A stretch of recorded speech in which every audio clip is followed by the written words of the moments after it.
So, my today's topic is money and banking. So, first question is, this unit is of 6 marks unit. Point to be noted, 6 marks.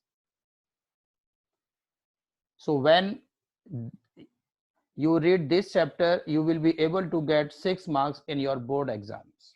And this topic I will complete in 5 classes. So, money.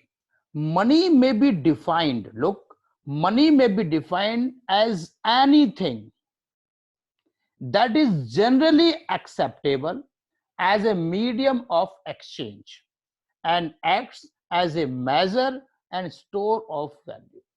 So it means anything that does 3 works for you. First, it helps you to exchange. Second, it helps you to measure.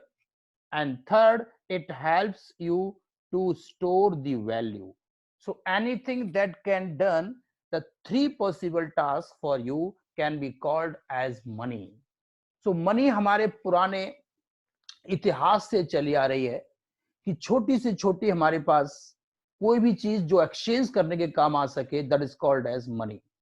तो अपने पुराने time के अंदर हमारे पास कई चीजों से हमने एक्सचेंज किया था. पहले सबसे जो हमारी मनी के बोलते हैं कि जहाँ धेला होता है, कि एक धेला भी नहीं है मेरे पास, का मतलब सबसे छोटी मनी की वैल्यू भी हमारे पास नहीं है. फिर कौड़ी आया, उसके बाद पैसे, रुपये, बहुत सारी चीजें हमने धीरे धीरे कन्वर्ट करते चले गए. तो मनी में अब एक रॉबर्टसन की डेफिनेशन आपके पास है कि money is anything which widely accepted in payment for goods or in discharge of other kinds of business obligations. So this is money's definition. So anything that helps you medium of exchange. Right now अभी हमारे और आपके बीच में exchange हो रहा है. अब हमारे आपके बीच में जो एक्सचेंज हो रहा है, that is due to money. आपने मुझे अपना मनी दिया है, मैं आपको अपनी सर्विसेज दे रहा हूं. तो मीन्स ऑफ एक्सचेंज है ये. पहला है हमारे आपके बीच में एक्सचेंज हुआ. नाउ सेकंड, एक्ट्स ए मेजर. ये मनी हमारे को मेजर करने में भी हेल्प कराता है. इट मींस अब मैंने मेजर करके बताया कि I will charge you ₹9,000 for the whole year. This is called exchange. And store of value. After getting the money, I can store this money in my bank or at my home. So this is money on the behalf we are going exchange with each other. So money can be anything that is help you exchange, that helps to measure and that helps to store. तो अब आप हमारे यहाँ पर money का form जो है वो कैश फॉर्म में रुपीस चलता है. तो हम इस रुपए को स्टोर करते हैं. रुपए नहीं था तो उससे पहले आपने देखा था कि हमारे पास गोल्ड के कॉइन थे, फिर कुछ सिल्वर के कॉइन भी आए. तो ये भी मनी का फॉर्म थे. अब धीरे धीरे हमने उसको रुपये में कन्वर्ट कर दिया है. तो अब हमारे पास कुछ मनी के छोटे छोटे और भी डेफिनेशंस हैं जो मैं आपको डिस्कस करना चाहता हूं. इसके बाद देखिएगा.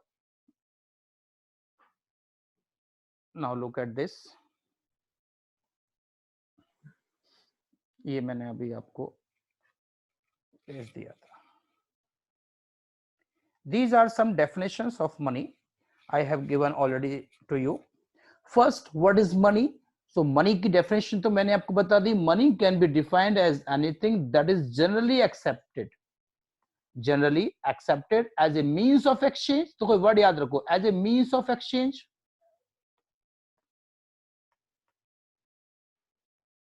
and acts a measure and store of value. तो ये 3 चीजें हमारे पास इसमें आनी कंपलसरी हैं.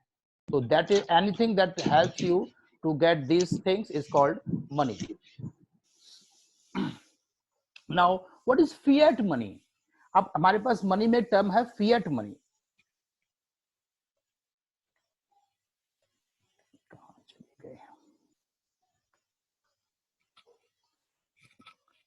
So, fiat money is money issued by the order of the government. Listen again. Fiat money is a money issued by the order of the government. अभी क्या होता है कि जब गवर्नमेंट ऑर्डर करती है मनी को इश्यू करने के लिए, तो वो हमारा फिएट मनी होता है। देखो हमारे यहाँ पर जो मनी है, एक तो आरबीआई बना देता है और एक गवर्नमेंट भी बनाती है। अब ध्यान रहे, आरबीआई जो मनी बनाता है वो अलग है और गवर्नमेंट बनाता है वो अलग है। गवर्नमेंट क्या बना सकती है? गवर्नमेंट केवल कॉइन्स बना सकती है और 1 रुपी नोट बना सकती है, 1 रुपी नोट। लेकिन 5 रुपए का नोट, 10 रुपए का नोट और आपके पास 500 का, 20 रुपए का नोट, 50 का, 500 का और अब आ गया नया 2000 का। ये जो नोट हैं, ये आरबीआई बनाता है और जो गवर्नमेंट नोट इश्यू करती है वो कॉइन्स होते हैं केवल, और 1 रुपए का नोट। अब 1 रुपए का नोट तो आजकल बनता ही नहीं है, तो जितने भी कॉइन्स होते हैं वो हमारी गवर्नमेंट इश्यू करती है, तो that can be called as fiat money. Now fiduciary money, तो fiduciary money is money backed with mutual trust between payer and payee। तो पेयर और पेई के बीच में जो म्यूचुअल अंडरस्टैंडिंग के बेस पर हम एक कमिटमेंट कर लेते हैं, वो बनता है हमारे पास फिड्यूशियरी मनी। अब हमारे पास है फुल बॉडीड मनी। ये बहुत इंपॉर्टेंट है, आगे भी मैं आपको समझाऊंगा फुल बॉडीड मनी का मतलब क्या होता है।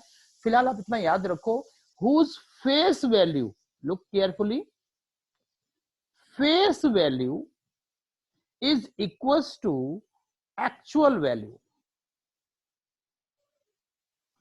face value is equals to actual value is called full bodied money। अब मैं इसको एग्जांपल से आपको प्रूव करके दिखाता हूं कि how face value and actual value means। suppose this is a coin of ₹5।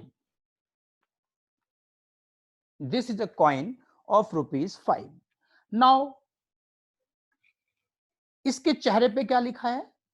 5 रुपए। तो इट्स फेस वैल्यू इज 5। अब आपने इस कॉइन को मेल्ट कर दिया, इस कॉइन को मेल्ट कर दिया, फिर मेल्ट करने के बाद जो मेटल सामने आई, उस मेटल को मार्केट में आपने सेल किया। अब सेल करने के बाद आपको उस जिस व्यक्ति को आपने बेचा, he gave you ₹5। This is called its actual value. So when any value that can be equal to face value as well as actual value can be called as full bodied money. But nowadays this kind of money does not exist। ये अब हमारे को नहीं मिलती है। अब हमारे पास जैसे सपोज करो आपके पास, मैं एग्जांपल लेता हूं, आपके पास एक नोट है 2000 रुपए का। अब ये नोट है 2000 का, आपने बाजार में इसको सेल किया, तो सॉरी फाड़ दिया, पहले तो 25-30 टुकड़े करके फाड़ दिए। अब आप इसको किसी को बेचने जाओ तो आपको कुछ देगा? वो जीरो, कुछ नहीं देगा, बोला ले जा इसको यहां से, नहीं चलता। जबकि उसके चेहरे पे 2000 लिखा था, फेस वैल्यू 2000 निकली और एक्चुअल वैल्यू 0। तो ऐसी वैल्यू अब हमारे पास बहुत कम मिलती है। आगे हम अगले कॉन्सेप्ट में इसको क्लियर करूंगा। नेक्स्ट है क्रेडिट मनी। तो credit money is the money of which money value is more than commodity value।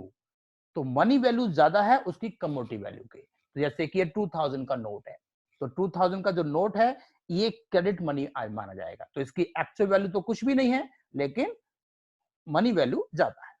Bank money है आपके पास, तो bank money is the money created by the bank in the form of demand deposit over and above cash deposit of the people with the banks। it is credit money and not a legal tender। तो legal tender नहीं होता, हम उसको bank money बोलते हैं। तो legal tender तो है जो कि एक कानूनी रूप से आपको पैसा एक्सेप्ट करना पड़ेगा, लेकिन बैंक मनी फोर्स नहीं है कि आप कानूनी रूप से उस मनी को एक्सेप्ट करते हैं।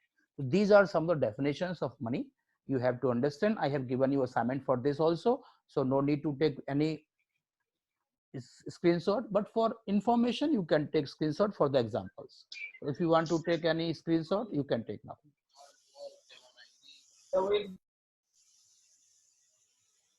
सर एक बार ये लीगल टेंडर का बताना, आपने बताया था ना। हाँ, not a legal tender means कि मनी, लीगल टेंडर जो गवर्नमेंट सपोर्टेड होती है, जो भी मनी जो एक बार कानूनी रूप से बन गया पैसा, तो वो लीगल टेंडर मनी होता है। जैसे सपोज करो आपके पास कॉइन्स है, अभी कुछ समय पहले आपने देखा होगा जब नरेंद्र मोदी जी ने ये अनाउंसमेंट किया था, तो उसमें बोला था कि आज रात 12 बजे से 500 और 1000 रुपए के नोट लीगल टेंडर मनी नहीं रहेंगे, ये उन्होंने बोल दिया। इसका मतलब वो कानूनी रूप से मनी अब खत्म हो गया है। लेकिन जब तक वो लीगल टेंडर मनी होता है, इसका मतलब कानूनी रूप से बाध्य मनी है, तो उसे कोई भी व्यक्ति लेने से मना नहीं कर सकता है। अभी हमारे कंट्री में आपके पास सपोज करो कॉइन्स हैं, 1-1 रुपए के कॉइन्स हैं। अब 1-1 रुपए के कॉइन्स लेकर आप किसी दुकानदार के पास जाते हो, 500 रुपए कॉइन लेकर चले गए, आप उसे बोलते हो मुझे ये सामान दे दो, तो वो दुकानदार मना नहीं कर सकता। अगर उसने मना किया तो आप उस पर केस भी कर सकते हो। तो ये लीगल टेंडर होता है। तो जो आप मनी दे रहे हो उसे एक्सेप्ट करना ही पड़ेगा, वो लीगल टेंडर होता है। सर एक बार फिर